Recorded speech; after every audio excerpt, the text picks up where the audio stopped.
హరి ఓం వెంకటేశాయ నమః. శ్రీమన్నారాయణుడు స్వయంగా శ్రీ వెంకటేశ్వర స్వామిగా వైకుంఠం వదిలి మన కోసం విశ్వంలో అత్యంత పవిత్రమైన ప్రదేశం తిరుమలలో దర్శనమిస్తున్నారు. ఆయన దర్శనం ఏ రోజైనా ఒక ప్రత్యేకతను సంతరించుకుంటుంది. మీరు తిరుమల గురించి ఆలోచించిన క్షణం దైవిక ఆనందం యొక్క తరంగాలు మన శరీరమంతా వ్యాపిస్తాయి. మీ చివరి యాత్రలో తిరుమలలో మీరు సందర్శించిన ప్రతి ప్రదేశం యొక్క దివ్య దృశ్యం మీకు లభిస్తుంది. పరమాత్మ యొక్క అద్భుతమైన ఆకర్షణ మరియు పరబ్రహ్మ యొక్క దివ్య రూపం అలాంటిది.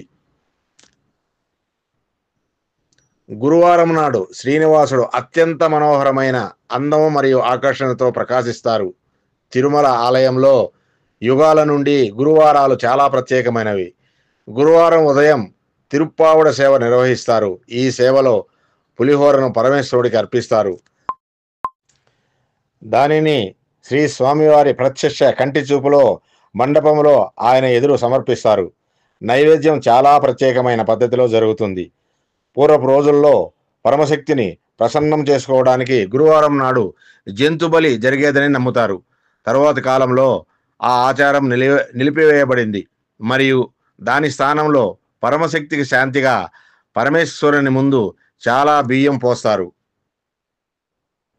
గురువారం నాడు శ్రీ శ్రీనివాసుని తిరునామాన్ని పలుచుగా చేసి మరుసటి రోజు అంటే శుక్రవారం అభిషేకానికి సిద్ధం కావడానికి శ్రీ స్వామివారి తక్కువ ఆభరణాలతో అలంకరిస్తారు. గురువారం దర్శనానికి వెళ్ళేవారు శ్రీ స్వామివారి అద్భుతమైన సేవను పొందవచ్చు. స్వామి ముఖం మరియు అద్భుతమైన కళ్ళు స్పష్టంగా కనిపిస్తాయి. ఇది భక్తులకు జీవితాంతం లభించే దైవిక దర్శనం. నామం పలుచగా చేయడంతో శ్రీ స్వామి మనందరికీ అత్యంత అందమైన చిరునవ్వును, మనందరికీ మరియు విశ్వానికి సర్వోన్నత రక్షకుడైన చిరునవ్వును అనుగ్రహిస్తారు. ఆభరణాలు కూడా తక్కువగా ఉన్నందున మీరు భగవంతుని చేతులను చాలా స్పష్టంగా చూడవచ్చు. మనకు ఎక్కువ ఆనందాన్ని కలిగించేది ఏమిటి?